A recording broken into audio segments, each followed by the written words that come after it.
A very good evening to all of you दोस्तों, स्वागत है आप सभी का एजुकेशन केयर 6 में। कैसे हैं आप सभी? आशा करते हैं कि आप सुरक्षित होंगे और स्वस्थ भी होंगे। चैनल पे नए हैं तो प्लीज सपोर्ट करें चैनल को सब्सक्राइब करके। दोस्तों आपके लिए एक अपडेट है यहाँ पर एक नई नोटिफिकेशन को लेकर। ये अपडेट है यूपी पीसीएल की तरफ से। 240 पदों की ही वैकेंसी है, लेकिन ध्यान से देख लीजिएगा, विद्युत विभाग से सहायक लेखाकार की वैकेंसी आई है। 21 से लेकर 40 साल तक का एज क्राइटेरिया है और एग्जाम पैटर्न आपको बताएंगे क्या है यहाँ पर और कब से आप फॉर्म के लिए आवेदन कर सकेंगे। जी हाँ दोस्तों, लेकर चलते हैं इन सबकी अपडेट पे। और इससे पहले मैं आपको बता दूं कि अगर आप बिहार दरोगा बीपीएससी की तैयारी कर रहे हैं तो आप हमारा चैनल वाईटी एजुकेशन भी सब्सक्राइब करें। जी हाँ, मैं लेकर चलता हूं आपको उस अपडेट पे, यहां से सीधे उसकी ऑफिशियल वेबसाइट पे, जहां पे इसके बारे में ये अप टू डेट किए गए हैं। ये इसका ऑफिशियल नोटिफिकेशन आप यहां से चेक कर सकते हैं दोस्तों आकर। जी हाँ, यूपी पीसीएल की ये ऑफिशियल वेबसाइट है upenergy.nic.uppcl.en।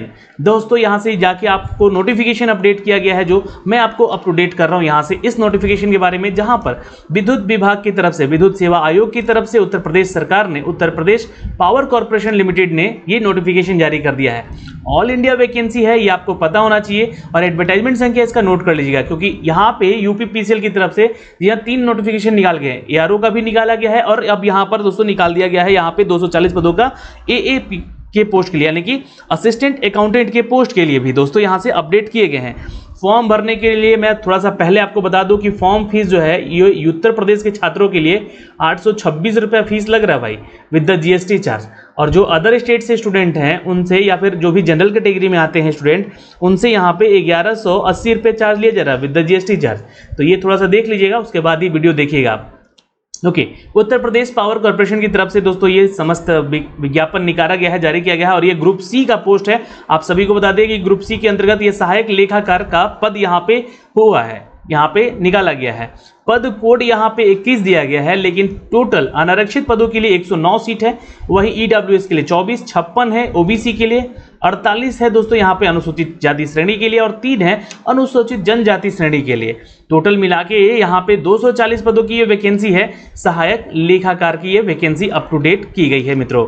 दोस्तों आप सभी को बता दें कि जो भी छात्र इसके लिए आवेदन करेंगे, सैलरी का बिल्कुल ना सोचिए, क्योंकि सैलरी जो है आपकी ये वेतनमान 5 के तहत आपको अपडेट की जा रही है। यानी कि लगभग आपकी जो सैलरी स्टार्ट हो जाएगी 30,000 से, जी हाँ, कम से कम 90,000 तक की सैलरी का अपडेट किया जा रहा है। और साथ में अन्य भत्ता भी आपको मिलेगा। सरकारी नौकरी है तो भाई तैयारी कर लीजिए यहाँ पर। जी हाँ, अगर आप इसके लिए तैयार हैं तो अच्छे से प्रिपेयर हो जाइए, डॉक्यूमेंट्स रेडी रखिए, क्योंकि फॉर्म भरने का तिथि बहुत ही जल्द अपडेट किया जाएगा। आपको मैं बता देना चाहता हूँ यहाँ पे कि लास्ट डेट होगा अप्लाई करने का 28 अक्टूबर। ये डेट याद रखिएगा, 28 अक्टूबर तक इसका फॉर्म को भरने का ये डेट दिया गया है। फॉर्म कब से भरा जाएगा? तो ये 8 अक्टूबर से फॉर्म भरना शुरू होगा। इसका मैं अपडेट आपको पहले दे रहा हूँ। जिस दिन से लिंक एक्टिवेट किया जाएगा मैं आपको ये भी अपडेट कर दूंगा कि कब से आपका फॉर्म भरा जाएगा, 8 अक्टूबर को। ठीक है, टाइम बता दूंगा कि कब से फॉर्म भरा जा रहा है। अब देखिए यहाँ पे जो भी शैक्षिक और अन्य अर्हताएं हैं वो अब मैं आपको यहाँ पे क्लियर कर देना चाहता हूँ कि आवेदन के समय अभ्यर्थी के पास कुछ निम्न अपडेट होना चाहिए। जैसे कि आप इस पोस्ट के लिए आवेदन कर रहे हैं तो आपका जो डिग्री है वो किसी भी मान्यता विश्वविद्यालय से या डीम्ड यूनिवर्सिटी क्यों ना हो, आपके पास वाणिज्य में स्नातक होना चाहिए, यानी कि कॉमर्स में आपका डिग्री होना चाहिए। बीकॉम वाले छात्र तैयार रहिएगा, यहाँ पे आपके लिए वैकेंसी है। जो भी छात्र आवेदन करेंगे 21 से लेकर यहाँ पर 40 साल तक का एज क्राइटेरिया दिया गया है। मैं सिर्फ यहाँ बात कर रहा हूँ वाणिज्य के छात्रों के लिए, ये ध्यान रखिएगा, है ना। और दोस्तों 21 से लेकर 40 साल तक का एज क्राइटेरिया आपका यहाँ पे मेंशन कर दिया गया है। अधिकतम आयु की जो सीमा की छूट है ये सिर्फ उत्तर प्रदेश के छात्रों को मिलेगा जो कि कैटेगरी में आते हैं, जनरल कैटेगरी और ईडब्ल्यूएस को छोड़कर। ठीक है, आरक्षण के बारे में अगर हम देखें तो उत्तर प्रदेश के जो भी नियमानुसार, जो भी इन सभी कंपनीज में जो रूल्स होते हैं उनके अनुसार ही यहाँ पे आपको ये आरक्षण का फायदा मिल सकेगा, सिर्फ उत्तर प्रदेश के छात्रों को। चयन की प्रक्रिया का यहाँ पे आपको अपडेट कर दूं दोस्तों कि ये पहला पेपर आपका सीबीटी का होगा और दूसरा पेपर भी सीबीटी होगा, लेकिन 2 भाग में इसका परीक्षा होना है। जी हाँ, लिखित परीक्षा की बात करें तो ये कंप्यूटर बेस्ड टेस्ट होगा आपका दोस्तों यहाँ पर, जिसमें कि 50 प्रश्न और द्वितीय भाग में 150 प्रश्न होंगे। यानी कि लिखित परीक्षा तो आपका होगा, लेकिन थोड़ा सा कठिन परीक्षा होगा। आयोग का परीक्षा है भाई, ध्यान दीजिएगा, यूपी आयोग का है, उत्तर प्रदेश का आयोग है ये, बिजली विभाग का, जहाँ पे अकाउंटेंट का ये वैकेंसी है। तो सीबीटी का एग्जाम है आपका, यानी सीबीटी बेस्ड एग्जाम होगा आपका, और ये लिखित परीक्षा और मुख्य लिखित परीक्षा के रूप में लिया जाएगा। प्रथम भाग में दोस्तों आपको बता दें कि लिखित परीक्षा सीबीटी में डियोग में ओ लेवल स्तर का कंप्यूटर ज्ञान जरूरी है आपके पास। 50 क्वेश्चन जिसमें होगा, ठीक है। ये 50 प्रश्न आपके इसी लेवल से प्रश्न पूछे जाएंगे, ध्यान रखिएगा आप भी। ओके, एक एक प्रश्न का एक एक नंबर होगा और दोस्तों अधिकतम 50 अंक यहाँ पे दिए होगा। प्रत्येक गलत अंक के लिए आपको 1/4 नंबर काटे भी जाएंगे, यानी कि 0.25 नंबर काट लिए जाएंगे अगर क्वेश्चन गलत होता है तो। कंप्यूटर ज्ञान की प्रथम भाग में यहाँ पर दोस्तों परीक्षा में कम से कम जो 50 अंक होंगे वो आपको देना अनिवार्य होगा, अन्यथा किसी स्थिति में अभ्यर्थी को अनर्हत मानते हुए लिखित परीक्षा से बाहर कर दिया जाएगा और द्वितीय परीक्षा में उसको कॉपी चेक नहीं होगा, उसका मूल्यांकन नहीं किया जाएगा। पेपर तो दे देंगे पर उसका चेक नहीं होगा।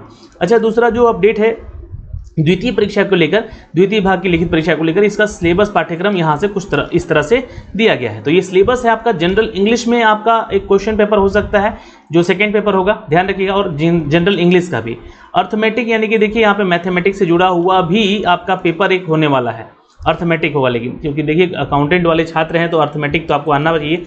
अकाउंटेंसी का पेपर होगा, auditing and the income tax का भी एक पेपर होगा आपका, साथ में the syllabus of the accountancy auditing and income tax is detail below. तो यहाँ से आप इसका सिलेबस चेक कर सकते हैं। जो भी छात्र अकाउंटेंसी पढ़े हैं वो इस तरह से इस पूरे सिलेबस को भली भांति जानते भी होंगे, तो आप लोग इसको यहाँ से चेक कर सकते हैं। आप लोग, आपके लिए है।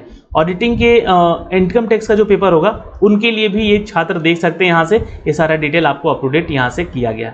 कुछ टैक्स के पेपर होते हैं और ये आपको अकाउंट में पढ़ना होता है, तो ये क्या राइट्स हैं, ड्यूटीज़ क्या होती है, इनके ऊपर जो है आपका ये सेकेंड पेपर का होने वाला है। ओके, तो ये हो गया 150 क्वेश्चन यहाँ से इन सभी सिलेबस से आपका पूछा जाएगा।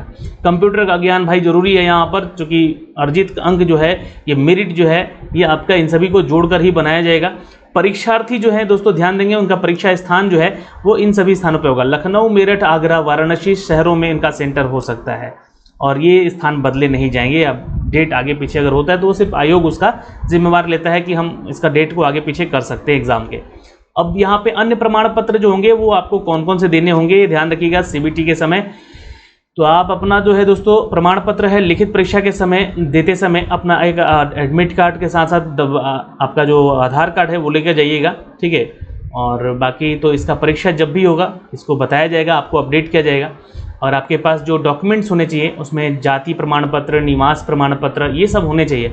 अगर ईडब्ल्यूएस से हैं तो ईडब्ल्यूएस की कैटेगरी वाले छात्रों के लिए भी ये अपडेट यहाँ से मांगा गया है, यहाँ से देख सकते हैं, जो कि 31 मार्च 2021 के बाद ये निर्गत भी होने चाहिए। इस बात का ध्यान रखिएगा, ये सिर्फ उत्तर प्रदेश के छात्रों के लिए है, ये सारे डॉक्यूमेंट्स चाहिए ही चाहिए। विकलांग कोटे से आते हैं तो उसकी प्रमाणता है आपके पास होनी चाहिए, है ना, किस कैटेगरी में है आप विकलांग, ये भी बताना होगा आपको। अच्छा, यहाँ पे जो है अनापत्ति प्रमाण पत्र है। यदि कोई अभ्यर्थी किसी सरकारी या अर्ध सरकारी विभाग में कार्य कर रहा है, उसे नियुक्त के समय अपने विभाग अध्यक्ष से एक एनओसी लेना पड़ता है कि वो नौकरी को छोड़ रहा है और यहाँ पे वो ज्वाइन करेगा, तो वो ध्यान रखिएगा, वो भी होना चाहिए। चरित्र प्रमाण पत्र भी आपके पास होना चाहिए, जो कि आपके गजेटेड ऑफिसर या फिर जी हाँ आपके ब्लॉक वगैरह से संबंधित होता है, ये बनता है, ये बनवा लीजिएगा। विवाहिक है, अगर आप विवाहित हैं तो वैवाहिक स्थिति का भी आपको पता यहाँ पे देना पड़ेगा, ठीक है। शारीरिक स्वस्थता जो प्रमाण पत्र भी आपको यहाँ लगेगा, क्योंकि कोविड का समय चल रहा है, ये तो आप लोगों को पता ही है। आवेदन पत्र को भरने के लिए आपसे पैसे लिए जा रहे हैं, यहाँ पे जी हाँ शुल्क लिया जा रहा है उत्तर प्रदेश की सरकार के आयोग के द्वारा। 826 रुपया जो है विद जीएसटी चार्ज आपसे लिया जा रहा है यहाँ पे, वो अनुसूचित जाति और अनुसूचित जनजाति के छात्रों से। तो भाई कहीं भी आपको कमी नहीं है पैसे लेने में। सरकार यहाँ पे इलेक्शन भी है, देखिए थोड़ा ध्यान दीजिएगा, आप लोग दे दीजिएगा, है ना, इन्हीं पैसों से तो इलेक्शन लड़ना है सबको यहाँ पे।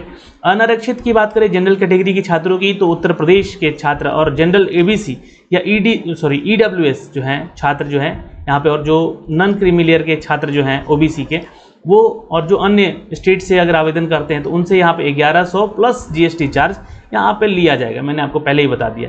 उत्तर प्रदेश के विकलांग जो छात्र हैं उनसे मात्र 12 रुपये लिया जा रहा है। चलिए, कहीं तो इनको राहत दिया गया है। तो ये आपके लिए है अपडेट दोस्तों फीस को लेकर। आवेदन करने का जो तिथि है वो 8 अक्टूबर से होगा। कैसे आवेदन करना है ये आप पैरा नंबर 15 को पढ़ के आवेदन बिल्कुल कर सकते हैं आसानी से। यहाँ पे जो लिंक दिया गया है उस लिंक पे क्लिक करके यहाँ से जा सकते हैं आप लोग, है ना। इसको लिंक पे apply online against the advertisement संख्या दिस वन, इस एडवर्टाइजमेंट संख्या को याद रखिएगा बिल्कुल, बहुत ही ध्यान से, ठीक है। और इसको हाउ टू अप्लाई पे क्लिक करेंगे, ये आपसे यहाँ पे आपका रजिस्ट्रेशन मांगा जाएगा और आपका यहाँ पे रजिस्ट्रेशन किया जाएगा। और प्रवेश पत्र होगा आपके एग्जाम के ठीक 10 दिन पहले अपडेट किया जाएगा। आपके रजिस्टर्ड मोबाइल नंबर एसएमएस पे उस मोबाइल नंबर को दीजिएगा जो कि मोबाइल नंबर आपका चालू रहता है अक्सर, ठीक है, और आपके पास रहता है। ये सारी चीज़ें हैं डिटेल दोस्तों यहाँ से, ये कुछ एग्ज़ाम डेट अपडेट किया गया है यहाँ से, इसको भी आप जरूर देख लीजिएगा। ऑनलाइन आवेदन करने का जो तिथि बताया जा रहा है यहाँ पे मित्रों 8 अक्टूबर से 28 अक्टूबर तक, नेट बैंकिंग के थ्रू भी आप कर सकते हैं इस डेट तक आवेदन। और स्टेट बैंक इंडिया की तरफ से अगर आप चाहते हैं चालान के थ्रू जमा करना तो 30 अक्टूबर तक डेट आपको दिया गया है ऑफलाइन मोड पे आपको पैसे पेमेंट करने के लिए। और सीबीटी एग्ज़ाम का जो डेट है वो दिसंबर महीने के प्रथम सप्ताह में हो सकता है। तो उत्तर प्रदेश में चुनाव से पहले बहुत सारे इलेक्शन के पहले बहुत सारे एग्जामिनेशन निकाले जाएंगे, तो थोड़ा तैयार रहिए उत्तर प्रदेश के छात्र भी। अब यहाँ पे एक बहुत बढ़िया चीज़ दिया गया है कि आपका एक जो एग्ज़ाम पैटर्न होगा और उसके बाद आपका जो कॉपी चेक होगा वो नॉर्मलाइजेशन फॉर्म में यहाँ पे चेक होगा, यानी कि कोई गड़बड़ी नहीं होगा। किसी भी शिफ्ट में आपका एग्ज़ाम हो, यहाँ पे आपके इस फॉर्मूले के अनुसार आपका कॉपी चेक होगा और आपका मेरिट बनाया जाएगा। CBT 1 और CBT 2 का भी टेस्ट यहाँ पे डाल के सब कुछ चेक करके आपका रिजल्ट फाइनल दिया जाएगा। तो ये एक छोटा सा अपडेट था दोस्तों यहाँ से, जो कि मैंने आपको इस वीडियो के माध्यम से अप टू डेट किया है। आपका फिर भी कोई डाउट रह गया हो तो आप मुझे कमेंट बॉक्स में कमेंट करके ज़रूर बताइएगा। आशा करते हैं कि आपका कोई डाउट ना रहे और आपको ये सारी जानकारी यहाँ से अप टू डेट की गई है और आपको ये सारी जानकारी मैं पहुँचा चुका हूँ। धन्यवाद, मिलते हैं आपसे अगले वीडियो में, तब तक के लिए बाय बाय, टेक केयर, जय हिंद, जय भारत।